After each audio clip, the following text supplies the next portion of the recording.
Okay, so how many of you guys have had to fly? How many of you guys had to fly somewhere on a plane? Okay, so about 2 years ago, me, my dad, and my sister went on a cruise, and we had 2 flights. We had to fly to DC and then to Jacksonville, Florida. So we had to wake up real early because I can't remember the exact airport. But we flew out of Pennsylvania somewhere. Pittsburgh, bro. Yeah. So it took like 2 hours to get there or something like that. Yeah. And we got on our flight and everything, and we're flying to DC. When we get to DC, it's a huge airport that we're in. So we had to go all the way across the airport. It took about 10 minutes to get there. We get there and we find out that our plane had left 15 minutes early for whatever reason. So then we were put on standby.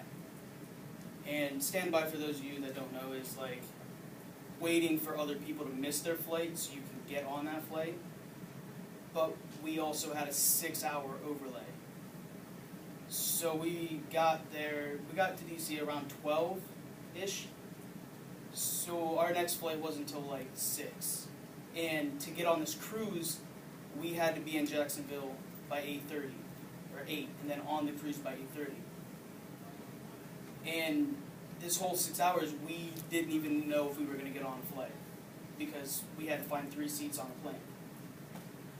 So after sitting there for about 6 hours with absolutely nothing to do except for a little kids library, which was not something I went into,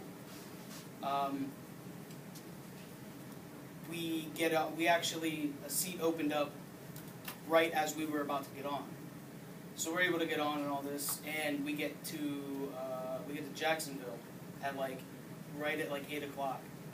And the cruise that we were on, they have one of those big Greyhound buses that picks you up from the airport and then takes you to where the cruise is docked. We got there, and we were the only 3 people on this huge Greyhound. So we drive to where the cruise is docked and everything, and we have 15 minutes to get on the cruise, and keep in mind it's already paid for and everything. And they're taking my ID and my dad's ID and birth certificates and all this. Well, my dad didn't know it at the time, but the hospital he went to gave him 2 birth certificates. One was his actual birth certificate, and one was just a piece of paper from the hospital, with a picture of the hospital, all this other stuff. Well, he didn't know that. So we have 10 minutes to get on this cruise, and they're telling my dad he doesn't have a birth certificate that's right, so we're not allowed to get on. So they're making him call the hospital he was born from, and nobody's picking up.